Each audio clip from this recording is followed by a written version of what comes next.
Hey, everybody. Welcome back to the podcast where I bring you the best and the brightest from the world of business, marketing, and personal growth to help you harness your inner tenacity and drive your career forward. My guest today on the podcast is Cheyene. Cheyene is an incredible story that's equal parts resilience and innovation. During the Iranian Revolution of 1978, his family fled to survive and ultimately settled in LA. By the age of 15, he left home with nothing but the clothes on his back, and through sheer determination and creativity, went on to generate over $1 billion in revenue by inventing the legendary smart drug Herbal Ecstasy. His early challenges shaped his unique perspective on freedom, hard work, and entrepreneurship. Shaahin did not stop there. He later pioneered digital vaporization, laying the groundwork for today's vape industry, and built multiple successful businesses along the way. Now, as a founder and CEO of Accelerated Intelligence, he is a top Amazon FBA seller with millions in sales. He leads an Amazon Mastery course, a program teaching entrepreneurs how to dominate the platform, and shares his insights as an active YouTube creator. Dubbed the Willy Wonka of Gen X by the London Observer and Newsweek, Shaahin is one of the world's leading thinkers on e-commerce and the future of Amazon. With his mastery course, he has a knack for spotting trends and helping others leverage them to succeed. Please welcome him to the podcast, and let's get to it. Welcome to the podcast, where we introduce you to incredible humans who share their journeys with the mission to inspire you to harness your own inner tenacity to drive your life and career forward. And now, your host, Adam Posner.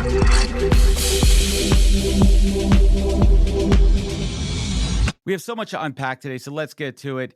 He is a visionary entrepreneur, a podcaster, and so much more. Shaahin, welcome to the podcast, man. Thanks for having me on, Adam. I love it. And you do a lot of these, right? So we talked a little bit before. I'm going to try to do things a little bit different. Your origin story fascinates me. And I want to go back. To before your parents had to flee Iran, right? Before they did. What were they doing there? What was their job? What were their careers before they had to flee? My father was an accountant for Cooper's Libran, one of the larger accounting firms. I think probably still is. And my mom worked for Lockheed as a secretary. And it was like business as usual. You know, Iran was being modernized, and they had no expectations that their entire lives, almost literally overnight, would be upturned, and we'd have to move and migrate to another country. I mean, I can't even imagine that. I can't even imagine what that was like. And how old were you at the time? 14, 15? Oh, no, I was 4. I was just 4. Yeah. I mean, yeah. what do you remember? What do you remember from Iran back then? I remember a lot. I remember having to leave behind everything that we had. I had all my toys. Our lives were pretty good. I mean, we were solid, upper middle class, Jewish family. I gotta stop saying that on podcasts because I get a lot of hate mail now. I had no idea. Just mentioning that you're Jewish, you'll get. Listen, you're hate mail. you're in good company here. We're in the same tribe, man, and I think that's something we need to be proud of and not hide it. And Yeah. calling out the hate. Like, start calling out the hate. That's how you counter the hate. And you don't counter hate with hate. You counter hate with love and empathy and understanding and trying to educate.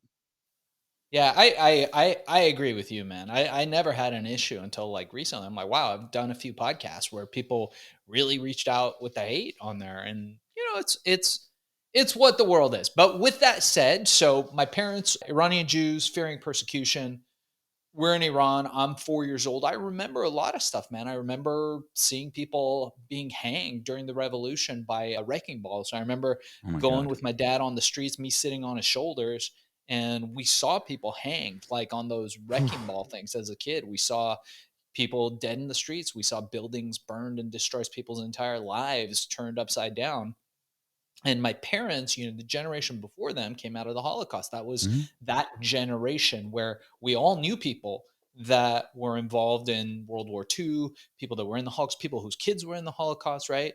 So they feared that type of thing could happen again in Iran. And they said, you know what, we're out. So we left and went to, believe it or not, funny enough, Germany. And from Germany, go figure. From Germany, we came to the United States, and they just wanted a better life for us, for me and my brother. It hit so close to home. My wife's family immigrated from the former Soviet Union when she was 4 years old, and it's real. I mean, that's real persecution. I can't even imagine what it's like to have to uproot your life and your parents to make that decision. They made that decision for you. Yeah. They did that. They did that. They did that for you, and I can't even imagine. I mean, but then it's a life or death decision at that point. Jews were not Yeah. welcome. The revolution was coming. There was a regime change, and we all know history. Yeah, I mean, it's nuts. I mean, I think about my grandfather who literally built himself up from nothing. I mean, he would tell me stories about how they had like literally less than zero money, and he built himself up to the point where he was lending money. He was a private lender. He lent money to people to buy houses to start their lives. And when the revolution happened, the government that came into power said, "Hey, yeah, no, we're actually shutting down the Jews." So all the people that owed him money were like, "This is awesome," I'm not paying you. and they're not paying. And my grandfather left, and he moved to Israel. So he did that, but they left everything behind, right? So they left everything that they had behind, and we all started new lives. Where did you land in the States? Los Angeles. How did that decision come about? Did you have family, friends, anybody here, or was it just point the finger on a map? Yeah, we did. So one of the largest diasporas of Iranians, particularly Iranian Jews, is Hmm. in Los Angeles. In the 1980s, Iranians were responsible for building a good part of what's now Beverly Hills, one of the Hmm. wealthiest parts of California. And we all had family who had left and who had been here, so we decided to move. So we moved to Los Angeles. Los Angeles wasn't what it is now. It was fairly inexpensive to live. There was good opportunity for life, and you could buy a house for reasonable money. Unlike now, nothing was millions of dollars, and if you had some elbow grease, you could start a life here, and things were pretty good. It's so crazy. I was mentioning before I was out there a couple of weeks ago. My buddy lives in Brentwood, and we just went for a walk in his community. And we turn a corner, and it's a horse ranch within the. You probably know exactly what I'm talking about within the neighborhood there. And he's just pointing out each house, and even the smallest one there is like he's like, you can't touch that for less than 8. You can't touch that, and it's just a testament. But I want to talk about that work ethic, right? That immigrant work ethic. My father-in-law came here, is very successful in the homeland, came here and he had to start from scratch. He had to start as a plumber and he worked his way up now to, he's a property developer and a landowner and builds all these developments there. But there's that work ethic. Was that like embedded in you since you were a kid? Like, did you feel it? Did you see it? Is that really what you attribute to your success today? I think I come from hardworking people. I looked at my grandfather, I looked at my father. People in my family generally hardworking. Most immigrants actually are, because nothing is handed to you when you come from the third world. So if you want something, you got to work for it, and hard work is rewarded. So I do believe to a great degree, but also I'm not as smart as most people. I actually have a slight learning disability. It's more difficult for me to learn things than other people. And I learned this only later in life. I thought it was just normal and I thought I was just, lazy. And I realized this and I thought to myself, man, you've made over $1 billion in revenue in your lifetime. Like, how do you do that? Without like I dropped out of high school. I was like, how do you do that? And I just realized that the thing that I did to compensate was that I'm willing to work harder than anybody else I know. And unless it's gonna drop me on the floor, unless I'm getting knocked Mhm. out, I'm gonna outwork you. You could be smarter than me, you could be better than me, you could have It's more talent. resources than me. You're not gonna outwork me. It's the grind, and my expression that I've really embraced as my kind of mantra over the last couple of years is make shit happen, and that's something I take from your story. You figured out how to make money, and that's an incredible part of it. And I want to hit the rewind button. And what was, if you don't mind me asking, you left home at 15. Why? I had a couple different things happen. One is I think me and my folks were in disagreement, right? Most immigrant families are like, what do you mean there is one way that you become successful? I was like, what do you mean? Become doctor. I was Yeah. like, what? Yes, doctor. That is the only way. You must become doctor. And I remember thinking to myself, I don't Become a want to doctor. become a fucking doctor, No man. way. I've seen that path. And I remember going next door. My dad told me to go talk to some dude. I went and talked to some dude. He was bald and miserable. The wife was bald and miserable. The kids are bald and fat and miserable. Everyone's Nope. miserable, right? He's got a house. He's got Hunt. 80s. Yeah, I was like, And then you yeah, gotta go to I school don't know for all about that, that right? one. You gotta go to school for like 12 years and then be an intern. Oh man. I didn't have it in me. I didn't have it in me. So I was like, well, and he doesn't own any of his shit. Like the bank owns all his shit. Like this is all a big fucking mirage. Like, no thanks. And my parents weren't really down with that as immigrants. So I bailed. I was like, you know what? Like I'm gonna burn my ships and I'm gonna make it on my own. And I did. I had before that, even when I was a kid, I was inspired by great books. And I remember when I was a child, books were my only friends at some point. And I would read all types of books about people that succeeded in niche markets. Hmm. People like, Bruce Lee was a big influence on me. I remember when I read his first book and really, really dove into martial arts. I was like, man, this guy, he's like this little guy from Hong Mm-hmm. Kong, this little Asian guy, and nobody had ever done this before, broken into mainstream American movies, become the greatest single martial artist of all time. Like amazing, amazing story. Before the internet, before social media, this guy did it. And he did it coming from, little or nothing. And that inspired me. And I read books. I read Think and Grow Rich, whatever you think of that. It's a little Yep. outdated, but I But the read all these concept's there. books. Yeah. Of The course. concept's there, the feeling, the spirit of the book is there. And I was like, you know what? If there is this American dream, I'm gonna find it or die trying. And that was my story. So what was that first entrepreneurial undertaking? What was that first thing that you sold for profit? That first dollar that you made? Well, so I initially got involved in the electronic music scene, in the rave scene, and I Let's did put a a year lot. on that. Let's get a reference point. What year was that? So it was like early '90s. Yeah. Early It was still '90s. very European influenced. You had a lot of that. It was coming over to the States. Yeah, we were only in Europe for a very short time. So no, I mean, I was so at this point, I'm talking remember about the music. I Yeah. came to the States when I was 5. Oh, the music. Hmm. Yeah, it was like techno, a lot of techno, some house music, sometimes a mix of both. But we came to the States when I was 4, and so now this is a 5, so this is like 10 years later, right? Now I speak English. I didn't speak a word of English when we came to this country. Now I You speak had to learn English. quick. Right. 10 years. I don't know if that's quick. Watched a lot of Jeffersons, Three's Company, Oh, and was it Laverne and Shirley, all those shows. Three's Company. I was watching some Three's Company. Side note: I was watching some Three's Company on that flight back from LA a few weeks ago. Grimy, like it's some good stuff in there. I mean, the whole So good. juxtaposition when they think Jack's gay, but he's not. But he's like, it's quite the ladies' man. Like, oh, it's great. He was my neighbor. I used to see him every day. It was the craziest thing. And he would get furious when I would call him Jack Tripper. It was No, hilarious. it's John. Such a nice guy, man. Such a nice guy. So yeah, so I got involved in the rave scene, the electronic music scene, and I made a little bit of money, enough to like get a small apartment and kind of like figure things out. I was always living hand to mouth, and I was looking around going, man, who's making money in the music scene? It's The drug not dealers. promoters, because I wasn't making any money. I mean, I'm making a little bit of money, able to pay some rent, keep my car going, but really that wasn't making money. Wasn't the DJs. Guess who it was, Adam? The drug dealers. It was the drug dealers. Let's And keep then I it real. look back.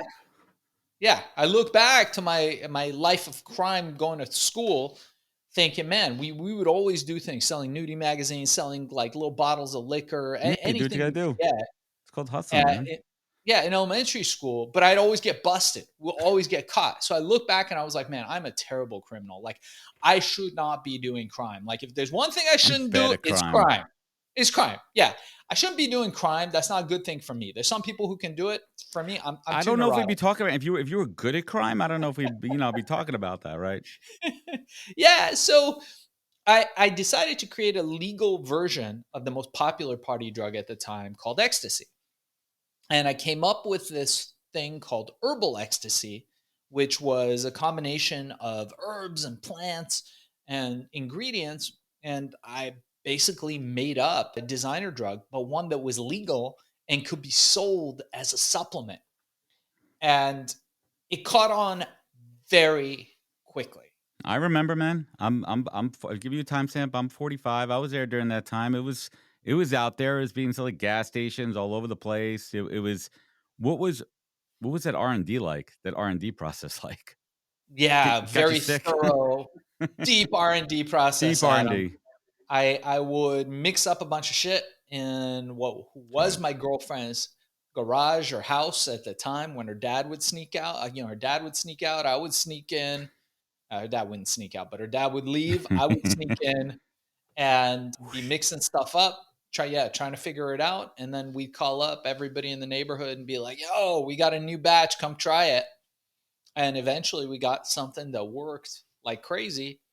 And I ended up taking it to a club. I actually found a real drug dealer to sell it. It was a scary story. Market research. Well, what Market happened? research. What happened with that dealer when you take? Hey, man, I know you got that stuff, but I got something that you won't get busted. Like, think about that pitch, right? Like, listen, I'm gonna Yeah, change your whole it drug was game. scary. It was supply and demand. They had run out of inventory. There was no ecstasy going around because we had the Just Say No campaigns. We had all that stuff, and Just say they'd stopped us. perhaps. Say again. Just say perhaps. Just say maybe. Right. Just say maybe. Just say maybe was the thing, right? Yeah. So they had run out of inventory. They didn't really have anything to sell. So he's like, well, crap, I'll try it. Dude tried it. It was a scary night, but he ended up selling it. And he's like, hey, how do I get more? I signed him up. I got a bunch of other people up.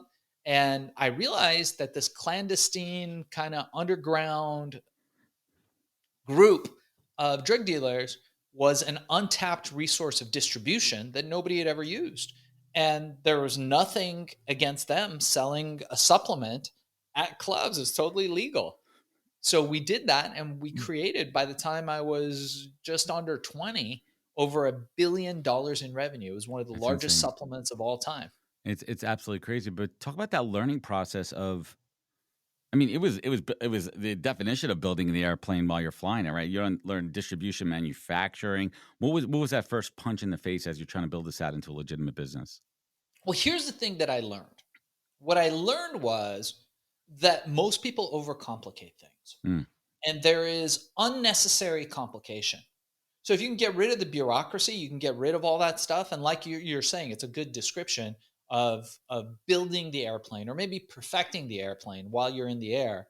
While that might not work with aeronautics, it works really well with business. And if you're making enough money and your thesis is right, you have what I like to call suicide margins, which means anytime something goes wrong, you can just pay it away and fix it. And so we did that. And I did that for years and years and years of just figuring out the solutions to problems as they come up. Most entrepreneurs, so now I coach and train entrepreneurs to do what I did.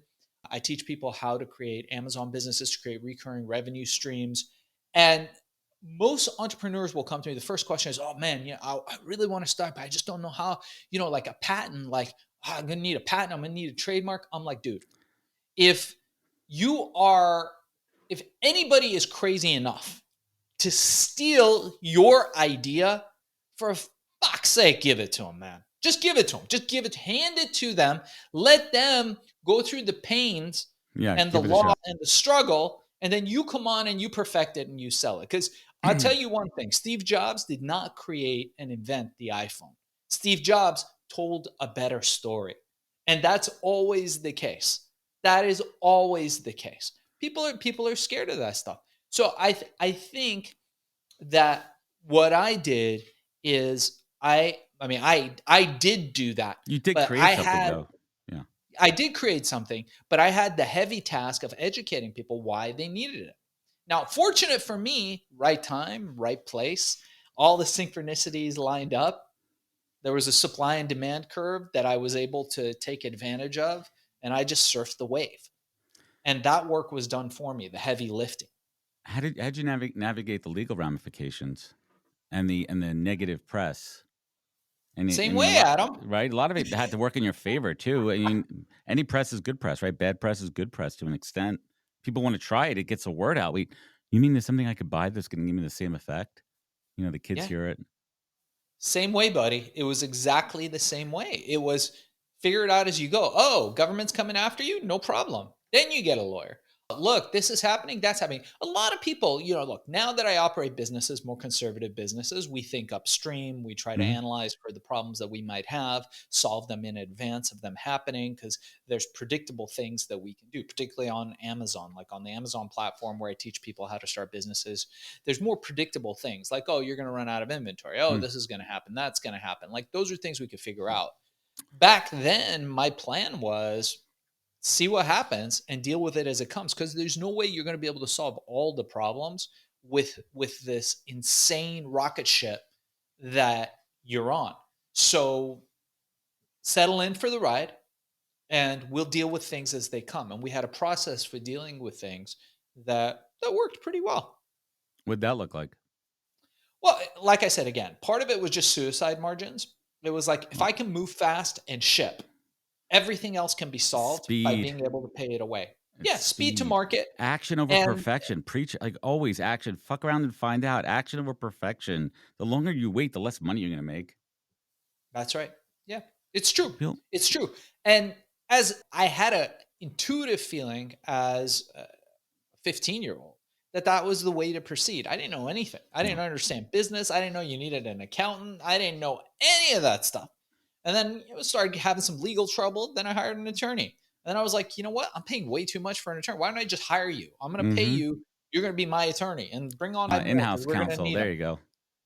Yeah, we had at one point up to 5 attorneys, and there's a film being made about the whole story now. I have a book called Billion: How I Became King of the Thrill Pill Cult. It's on Amazon.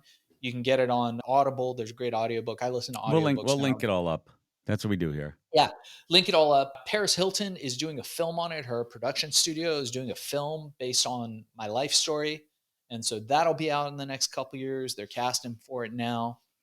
So it was exciting times. It was exciting Mm. times, tricky times. When did you decide to hang that business up, or was that decision handed to you? I think at a certain point, the lesson that I learned is that you can't fight the government. No matter how much House wins. money you have, they always have more. No matter how much resources you have, their agenda is always more important and they have more resources to deploy. And while I thought, man, we broke the $1 billion barrier and I was just a teenager, it didn't mean anything. They had the $1 trillion barrier. So it didn't matter. And at a certain point, it just occurred to me that, man, this really is not going to be a win. And what they did was they banned the main ingredient. So we were using an ingredient called ephedra, Ephedra, which was right? very effective, A lot of very diet drugs. impactful. It was energy, right? It did a lot of different things, but if used correctly, I believed at that time that it was very safe, and we never had any issues in those days. So I don't know, like, you can abuse anything, but I feel like it was a very effective product. But like anything, there's no moderation in this country. You give people a little bit Of of course. runway and they do everything in excess. So This they banned that ingredient. Then I came up with another ingredient. They banned that ingredient. And eventually I just got tired of it. And I was like, you know what, man? Like, enough is enough. And I moved on to other things. I moved on to inventing vaporization, all well, digital vaporization. we, All the vapes that you see arose from technology that I developed. is there any like moral, like when you think about vaping and what it does to the lungs and breathing? Are there any moral concerns there? Yeah, it's terrible. I was using it as a harm reduction measure. So my idea was, for thousands of years, people have been smoking. It's got to be a better way. Mm-hmm. Turns out, after we did a bunch of research, turns out that you can heat up something like, we'll just say tobacco or cannabis. Mm-hmm. You can heat it up just to the point where you get the volatile elements. Without the carcinogens, But you don't get the smoke tar and carbon the carbon, monoxide. right? Yeah, you're not getting the burn elements from it, right? That's right. That's right. So you could do that. So we invented a device. The first one was like big. It was like this. It I'm was sure like it was like the for IBM Pellegrino mainframe box. computer, right? Like when the IBM used to take up like 4 office floors, right? Yeah. And it was less convenient, but people bought it like hotcakes. I mean, it was costing me $30 to make, and we were selling it for 400, $500. We were making millions in that company. And there was no competition. You could smoke, you could use, a bong, Anything or you want. you could, yeah, or we were the only vaporizer, really. And then other companies came out and people started introducing different kinds of vaporizers. And then so I realized that the race was to keep making them smaller. Hmm. Now, mind you, those things were I believe, fairly safe and efficacious. What happened was, in time, that, by the way, that company went public. I sold the company. I was out. The race accelerated from making the technology smaller and smaller and smaller, because as humans, we want to go with what we know with. Of And people course. knew these little cancer sticks that they have in their fingers. Hmm. And so they wanted something similar to that. So the convenience factor was the main thing for people. And I refused to mix chemicals to reduce the size of the product, because to make it where you're just using the herbs that you're always using requires a little bit of a bigger device. I got Hmm. it down to the size of a cigar, actually, but that was still too big for people. They wanted it the size of a Yeah, cigarette, and they more wanted it to be portable. Hmm. disposable. So the winners in that industry, the people who made the billions, not the millions, were the people who decided to put the chemicals in the devices that I built in order to make them smaller and smaller, because it used less heat and means you need less battery. You just Mm. put chemicals in. So that's what the problem is with vapes now, is the More chemicals that crap. they mix with the tobacco, with all that stuff, which we just don't know what the long-term effects are on the lungs. We don't. I mean, I see you walk anywhere in the streets anywhere, and I see, first of all, I see less people smoking cigarettes and more people smoking vapes. I'm like, you're just trading one devil for the next devil. Yeah. Yeah, it's a bizarre thing. If I see another freaking Uber driver, like, they open their window and a cloud of smoke comes out. You ever see that? They open the window and I'm like, "Fuck, dude, what have What? you been doing in there?" Yeah, I'm gonna take the next car. I want to switch to something you said about Jeff. I was listening to a bunch of your former appearances. The first impression you got of Jeff Bezos when Amazon. I mean, I remember this too. I was like, oh, cool, they're selling books online. And would you call him, this little nerdy guy? Yeah, you look at him and you're like, "Man, this guy's a nerd." You remember, you look at the Jeff Bezos videos, the original Jeff Bezos, and he's little and he's like balding and Dude he's is talking like swole now. this. That dude is jacked. Yeah, that's a money He's grabber. he's been boosted. Yeah. And it just shows you he's the smartest guy. He was willing to, and this is, I think, one of the big markers of successful people, is they're willing to delay gratification. And with Bezos, I really see that. I really see a guy that delayed gratification for a good chunk of his life. He's like, I'm going to sit in a shitty office. I'm going to put bricks and put a fucking door on it. Hmm. And I'm going to sit on that. I'm going to drive a fucking Honda Accord, 1982 Honda Accord. Perfectly good car. He told the news guy, Works the fine. guy's like, "You're worth $2 billion, sir." He's like, "I'm good. I'm good. I'm It just, gets this me where I perfectly need to good go. car. Yeah, it works. Gets me where I need to go. It's a good car. It's a good car." And so he focused on being rich, not looking rich. And look where he is now, man. And He's one of the wealthiest guys in the world. but flip that around, right? And we talk about this. I fucking hate it. Like the influx of the social media influencer optics perspective, right? People in front of the G5s and the cars and everything. But first of all, that shit's all optics. It's all Yeah. for rent. But on the other side of it too, people buy into that and they build empires and they're monetizing it. I mean, look at Jake Paul, look at those guys. They built with Prime and all that stuff too. What is that built on? Right? It's built on optics. So there's another side to that too, where, hey, listen, authenticity and image is all manufactured and perceived. Yeah. I think there's a problem with the TikTok culture, because it's aspirational entrepreneurship, but it's really just another form of entrepreneurship. And I Exactly. thought about this a lot. Like I said, I've got an Amazon course. Anyone that's interested, reach out to me. I'll give it to you for free. But I teach people how to make money on Amazon. And so I was looking at other gurus, people who sell courses, who teach people how to make money. And I'll tell you guys this: success leaves clues. So if you're going to do any of that stuff and you're going to be following somebody, I tell people this all the time: never hire a fat trainer, never hire a broke financial consultant, and never hire somebody to coach you who has not been successful Exactly. themselves. Just facts. Receipts. Check the receipts, people. Check the receipts. Success leaves clues. So you Google enough, you should be able to find something. If the guy's saying, man, I made millions and millions, all right, where do you make his millions? That's the first thing I always check. So this kind of aspirational culture is very interesting because I think for a lot of the younger generation, the millennials and the people who came after them, I don't know what you call them now, is it Gen Z? Yeah. Whoever came after the millennials, they have no hope of buying a house. They have no hope of actually getting rich. So Instant. what you see on their social media is people that are rich, but for no good reason. There's a guy who's in a Lambo with a like jacuzzi in the background with bikini babes shooting machine guns. Right. It's so outrageous that they know in their hearts that they will never achieve that. But they will sign up. They will buy the course, they will buy the book, they will do the thing because one reason is that they have an out. They can say, man, well, I tried and it didn't work. Life just kicked me on my ass and here I am. I'm going to go protest against the 1%. Yeah. Because they're the problem. We need to tax the rich. That's the problem. When really what the person who's succeeding is like, you know what? I'm going to go out there. I'm going to try a few different things. I'm not going to put all my eggs in the same basket, and I'm going to build generational wealth. And I understand that I might fail. I might fail 100 times to succeed once. But if that one time I succeed is orders of magnitude more impactful than all the times I failed, then it's all good. All the sins are wiped with money. This episode of the podcast, live from ERE 2024 in Anaheim, is brought to you by Juicebox.ai. Recruiting just got smarter with Juicebox, the company behind People GPT. With AI sourcing powered by generative AI, you simply tell People GPT who you are looking for in a natural language. Need a senior data scientist with healthcare experience? Done. Looking for a creative marketing manager based out of Austin? Easy.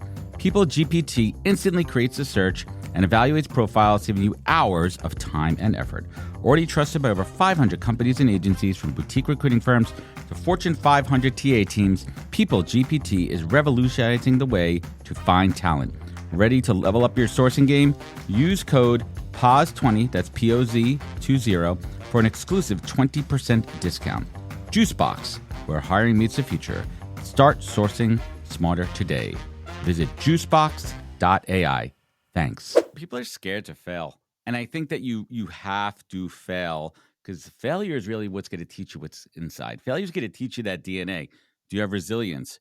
Right? Listen, like, I've been hit in the face so many times, and I would not be standing here today. I would not have my business. I would not have my success if I didn't learn from them. But if you can't handle adversity, you're gonna not make it anywhere. What was that lowest point for you? What was that lowest point for you as an entrepreneur? When did you hit rock bottom? I think I started at rock bottom. So Well, it's the greatest foundation to build up from, right? Like, there's nothing better. There's nothing underneath except foundation, solid foundation. And what's interesting is when I meet a lot of other entrepreneurs, now I've got a couple men's groups that I'm involved with and a couple groups where we just meet as entrepreneurs and bring each other up, mastermind groups where we connect with other high net worth people and put our minds together to figure out how we make the world better, but how we also make each other better as men and to succeed. And one of the things I find about people that are successful is that they're gritty, that they can make it in any kind of situation. One of the commonalities between me and my closest friends is that you could take away everything we have, give us a year or two, we'll be back to exactly where we are today. And grit is something that can't be taught. Nope. It's something that comes through adversity and overcoming adversity and struggle. So when you ask me, what my lowest time was, what my highest time was, yeah, there was lows, there was highs, but ultimately I've been building up since I was 15. So it's okay if you fall down a couple steps, as long as you come up 10 steps, 100 steps, 1,000 steps. It just takes one big win to really set you straight. And you have to be conservative. You have to take some money off the table.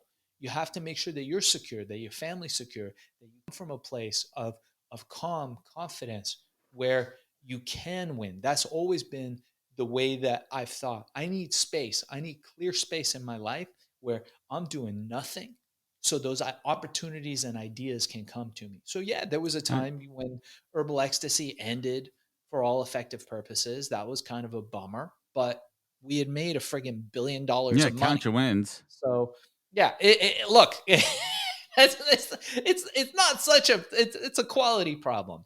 And there were times where I had a lot of money, and there was times where I lost a lot of money. But in aggregate, in total, I came up. And what you can't lose is your spirit. What you can't lose is the thing that brings you there. And that's kind of what I I like dig to it. impress on people, especially my students, is like, look, life's going to knock you Yeah. down. And business is no different. It's Things in you your can't, control, things out of your control, market conditions, legal, bro, whatever. you can't get in the octagon without getting hit. There's no human being. You can't get in the boxing ring without getting hit. The greatest of boxers, Muhammad Ali, you name it, whoever you want to think of, gets in the ring, you're gonna get hit. You will get hit. And you will get knocked down. Maybe not knocked out, but you will get knocked down. It's like, how quickly can you get up? It's resilience. It's tenacity. It's those calluses. I talk about it all the time. Like those calluses that you build, those physical and mental calluses, that's what's going to protect you. And all those punches that are coming thrown your way, you better believe that you're learning how to duck them and hit back twice as hard. That's what makes a champion. That's what makes a winner. I want to shift gears for a second, and it fascinates me because I know nothing about it. Is Amazon. All right. Let's just say I'm intrigued with Amazon, like very high level here. We're not going to give away the whole course and everything, but like, Yeah. how do you pick something to sell? Like, how would I know? How would I find a niche? Like for example, the other day I was looking for 3-inch Velcro straps, like random shit on Amazon, and somehow it gets to me a day later, and I'm like, what the most random little things that you're looking for? Like, how do you even start? All right, we're not going to ask you what you're looking for Velcro straps for. We're going to keep that We offline. will keep, and it was for a pole in my basement, and we'll leave it at that too. Right? True story. They're good Okay, straps too, by the way. I'm gonna so leave a review. most people usually think that and this is a mistake in all business that beginning entrepreneurs make, and probably the single biggest mistake that anybody can make is they go, "I'm going to build a better mousetrap. I'm going to build the better thing." And you're like, "Yo, dude, what'd you forget?" "Oh, no, no, no. I've made the most incredible thing."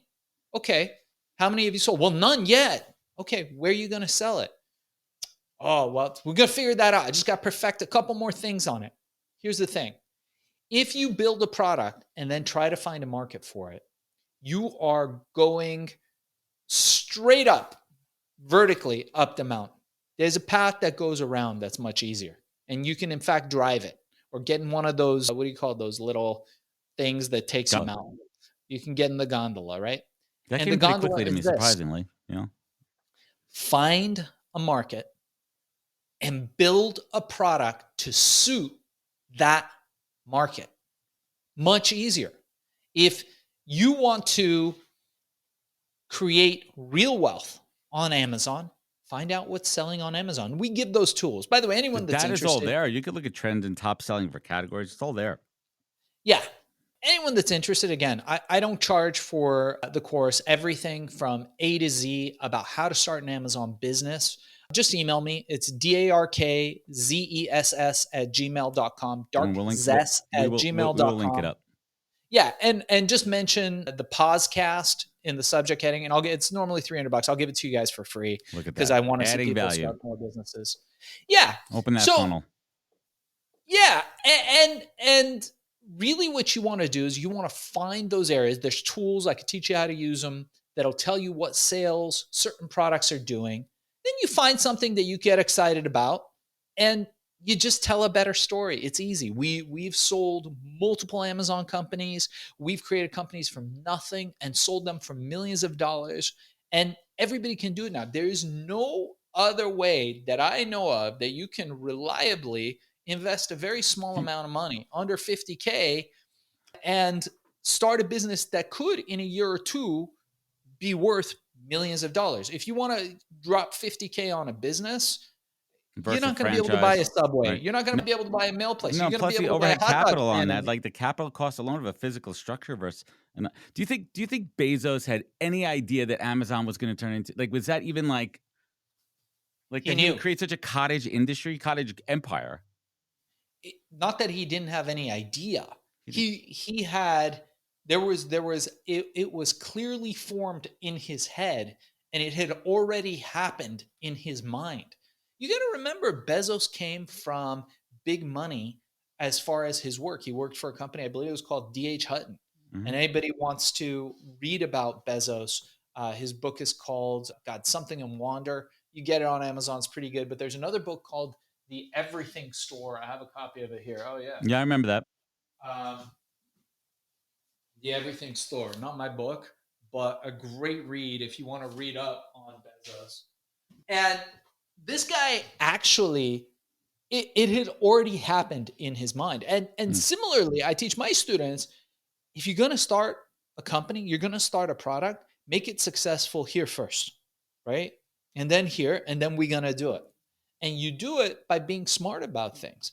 And a lot of people, so this is another problem, Adam, that entrepreneurs have. And I teach people about this too. And Stephen Kotler writes about this in his book, The Art of the Impossible. He's one of my favorite writers. And he talks about following your fascination. So there's going to be a lot of shit that you're interested in, and you're going to want to do that to make money. For me, it's Brazilian Jiu Jitsu. I'm a huge fan of Brazilian Jiu Jitsu, love fighting. I'm like, cool, man, let me do that. I would never want to do that as a business, but I do it because I'm fascinated by it. I love learning how to move human chess pieces Mhm. across a board or across Here's the the mats. chess. And you have to have enough things that you're fascinated about that you do that don't make you money, that have nothing to do with making money, so that when it comes to business, that pressure is relieved. Interesting. Right? I don't care what you're into. You like UFOs? Freaking go to all the UFO conferences, dig deep into, how we're all lizard people. Whatever the thing is that you But you what's like making you knitting, money? you like Yeah. surfing, whatever the heck you're into, like dig deep into that, like really follow that fascination and take time every day to do that. I do with all the weird stuff that I'm interested in. And so when it comes to business, I go, hey, I don't need to be passionate about this thing. Passion is a lie. Where am I making I, money? I I'm interested in making money. Now I'm passionate about business. I'm excited about doing things that impact people. I love storytelling and I love doing cool shit with cool people, which has been my mantra over the last several years. I never follow the money. I follow the the fact that I can do cool shit with cool people that inspires me. So let's dig into that one for a little bit. What are your indicators of cool people doing cool shit? I don't know. It depends. Every single day that changes. Usually I base it on a feeling nowadays. Because look, You learn to I've trust had your my gut, right? Like at a certain point, like you have the experience. Like when people say gut decisions, look at the track record. Is your gut right or wrong? Right? We have the proof. Should you trust your gut or not by a certain age? And if not, maybe you should readjust your gut. But when you have that feeling, right? Like when you have that feeling, you're like double. I mean, that's and relationships, right? Like you yeah. feel it. That's what it's got to be. Yeah, a lot of it is based on feeling, and a lot of it is that feeling is based on just past experience. Sometimes you see people, and not that you're judging them, but you just know because you've seen that person a million times. You just know. You know from how the way they talk, you know how they Mm-hmm. carry themselves. You know from the feeling, the imprint that they put out into the world, what kind of person that's going to be. And I've met a lot of my like great friends just in that way. I sit next to somebody and I'm like, dude, we're going to be great friends. I get it. You feel it, the energy.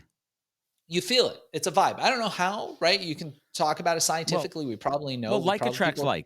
like attracts like. But I mean, you also have to be mindful of like bias too. There's certain elements of that when you meet people, right? And Yeah. certain people are naturally extroverted, and some are introverted, and just because they're not, I mean, you have to also mind your own energy and bias too, and audit it. Yeah, that's true. And it doesn't mean you're always going to be right. And it doesn't mean that Yeah. everybody's going to be perfect forever. Like that person might be right for one point in your journey, and they might not be right for the next point in your journey. And that's okay. So, shifting gears for a moment, why podcasting now? Why is that a business that excites you that you've dove into? So Tell us just about before Podcast Cola. COVID, Yeah. So just before COVID, I launched my book. I wrote a book during COVID because what else were we doing? Everybody was at home waiting to see if we're all going to die. And I wrote this book and I was like, cool, man. I really want to like get a film deal, but it's been a minute since I've been on the news. In my teens, I was on the news every day. And I was like, all right, I want to get on the news. And I got a couple people interested. People used to call me like all day, every day to be on TV because they wanted the long haired kid that's invented the magic pill that's made $1 billion. But obviously, it's been years since that. And now I'm trying to sell the book. So I was like, you know what? Like, what's the new thing? And Joe Rogan basically single-handedly had Hmm. saved podcasting. He had gone out there and not given up and built up this platform so that most people don't know this. Right now, Joe Rogan's show, the Joe Rogan Experience, is larger than CNN and Fox News combined. If you Fact. combine those two major media channels, Joe Rogan is still bigger than both of them, has a larger audience than both of them, probably to a great degree responsible for a good part of the presidential election too, I would say. 100%. So Fully agree with you on that. I thought about it like 5 years ago, and I was like, man, podcasting's really taken off. So I started doing shows, and it became very successful. But the way that I was reaching out wasn't the most efficient. And the companies out there that were podcast booking agencies that were booking people on podcasts weren't really doing a great job. So, like most entrepreneurs like me and you, I thought, man, I could probably do this better. So I started a company, my wife partnered with me, and we realized that there's an algorithm for getting on shows. And so we built this company. It's Podcast Cola. Anyone that's interested, podcastcola.com. And what we do is we connect people with shows. And that became huge. And now we're the largest podcast booking agency in the country. We represent all kinds of amazing people on great podcasts like this one. And I appreciate that. So here's my problem. Here's my problem with not what your company's doing, because you did a good job of it. I saw you. They reach out. I'm like, this guy's a slam dunk. He has the receipts, and I've heard of you before for years. So that wasn't it. And a lot of the problem that we're probably trying to solve is people who are very successful, but they don't have a brand presence.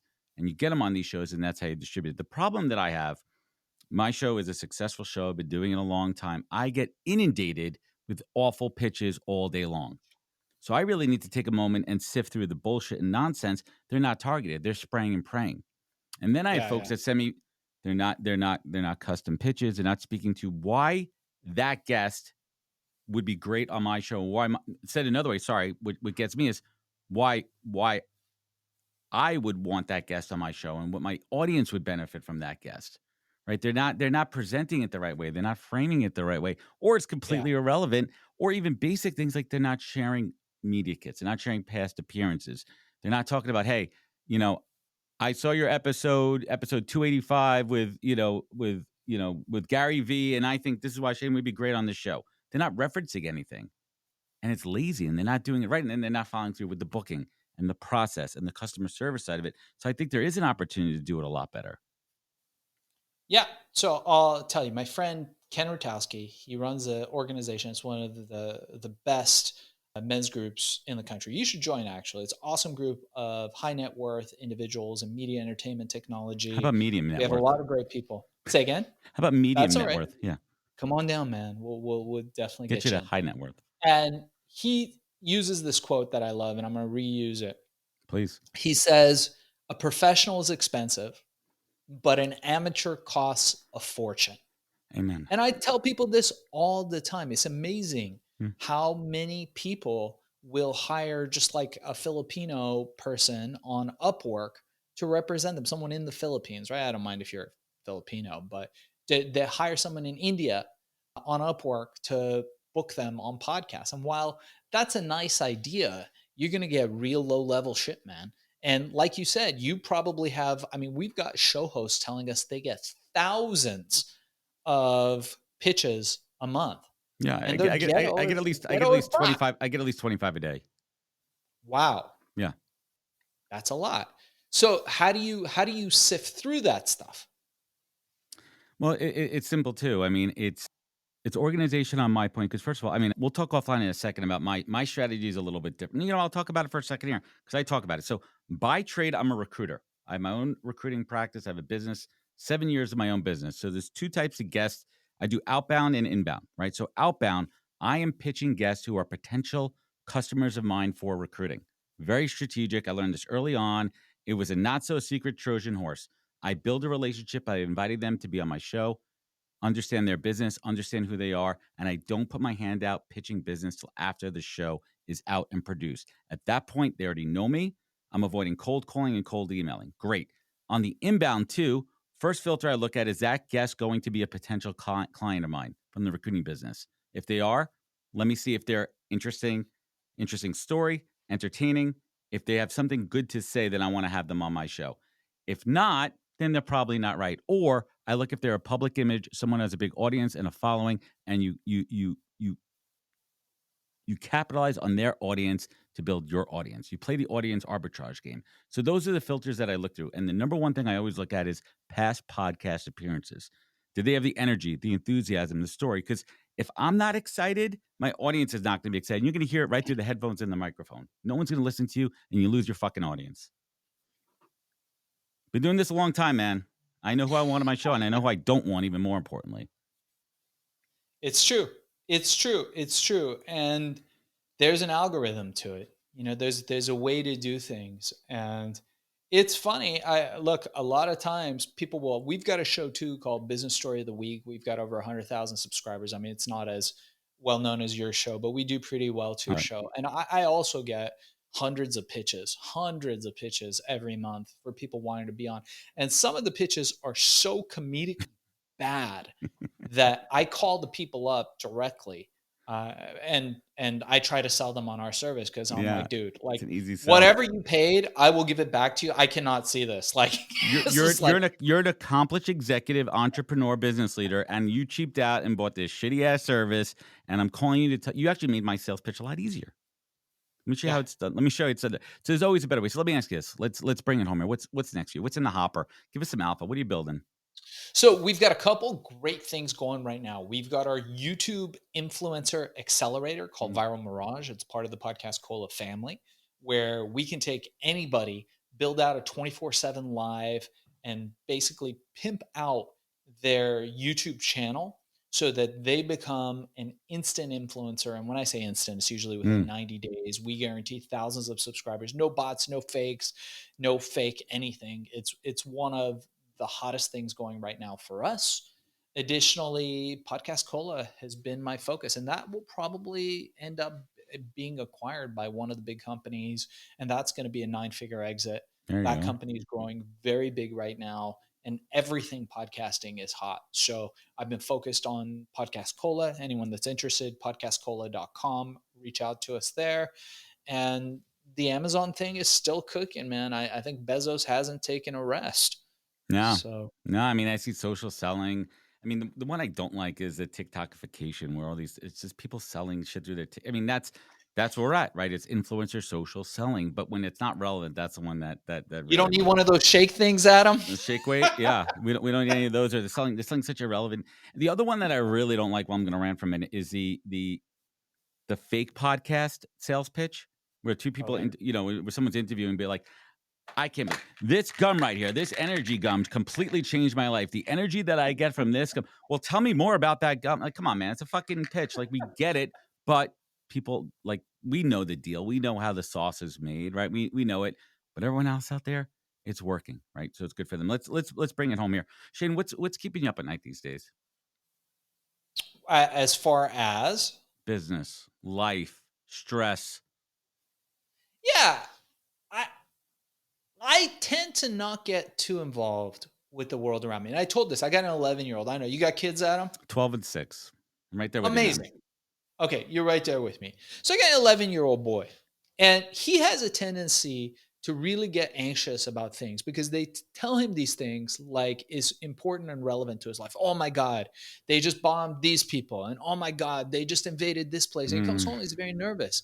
I say, buddy, you're about to have an organic grass-fed Wagyu burger on a brioche bun while we sit around and 3D print on your $1,200 freaking Yeah. printer that creates not stuff out of freaking nothing. Like, do you know what I played with Atari 2600? By the way, I'm friends with Nolan Bushnell, the founder of Atari Chuck E. Cheese's. Oh, He's that's a cool. podcast Yeah. Cola client. And I always laugh with him about how impactful just that one device was. I don't know if you remember, we were following a dot. I was a Nintendo fan. I was a Nintendo kid. Even better, Same you thing. know, we were following this little guy Yeah. bouncing up and down Mhm. on a screen with the din, din, din, din, you know, the music. Now my kid is creating a freaking Iron Man life size out of nothing, Just right? printing out of I'm like, air. buddy, Yep. it doesn't affect you. There's no bombs being dropped here in California. We good. Like, your life is good, Perspective. and you have to put a bubble around yourself in the world. Otherwise, just like on TikTok, just like the aspirational stuff that we're talking about, everybody wants to get in to your bubble of serenity, and you can't let them do it. I There's dig it. energy vampires everywhere. You can't let them Don't do it. You focus. don't let them Family, suck. friends, health. Those are your three pillars. Those are the main things, right? He practices martial arts. You do that for discipline. And then now he's got all these ideas and businesses. He's 11. He's starting Love all it. these businesses on his own and getting excited about that. So I encourage him to do that, and really trying to slow down the world and slow down the noise so that we can do more of the stuff that's meaningful together. So we travel 3-4 months out of the year. We go to Europe. He gets to experience different cultures. We go to Asia. We go all over the world, and he comes with us and he learns while we're there, but he Experience. gains that experience of a different life, different culture, different foods. And I think that's where the real power is. You make some money and then you travel, you see the world, you realize that the world is small in some ways, but really it's big. And Ex- that's what it comes down to. Experiences over things. I'm trying to teach my kids that by doing it. We have a first big family trip coming up this year, so I think they're going to get to see a little bit more outside of their bubble. So let's bring it home here. Shane, you've experienced incredible success, failures, bounce back for those from them. But at this stage of your life, how do you define success? At the moment, my goal is to help other people create predictable recurring revenue streams. And be it on Amazon or be it other ways, I feel that the coaching that I've done has been very impactful. A lot of my students have become very successful in doing that. It's not right for everybody. So my goal is to help people, other people, become successful. Because I'm at a point in my life, Adam, where I've got enough money. I've got great family. I've got great friends. My life is good, knock on wood, and my health is good. So things are very good for me. So at this point in my life, I'm almost 50, dude. So I got 5 years on you. Wait till you turn that corner. I got a few more hairs. I yeah. It's now at this stage in my life is about helping other people reach the impact that I've reached. And every time I help somebody, every time I get a call that's like, dude, I took your course and now I've created this revenue stream. I'm going traveling with my family. One of my students just called me. He's traveling the world now with his family. They got a beautiful little girl, and him and his wife, they got their Amazon company set up and they're traveling and just making money from wherever they're at. They're sleeping, they're on the beach. When they What it's wake all up, there's about. money in their account. It's all about creating predictable, recurring revenue streams. And that's my goal, to help people with that, be it through Podcast Cola, getting people booked on shows so they can sell their high ticket products or services, or coaching people in business to get them to where I am. I That's the dig it, key. man.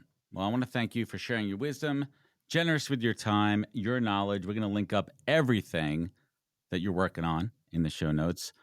Anywhere else? Instagram, TikTok. You doing any of that fun stuff? Yeah, our show's called Business Story of the Week. You can get it on YouTube. Our podcast is available Apple, Spotify, Stitcher, wherever podcasts are found. So you can subscribe to Business Story of the Week. I co-hosted it with a guy named Bart Baggett and now with a guy named Joshua Laurie. And now I'm back as the primary host. Our studio's here in Los Angeles. Awesome. Also, my book on Amazon. Get a copy. I think I get all of 33 cents from everybody that buys it. It's called Billion: How I Became King of the Thrill Pill Cult. I think it's actually free if you have Kindle something or other, but it's definitely worthwhile to get a copy or at least get the audiobook. It's a great listen.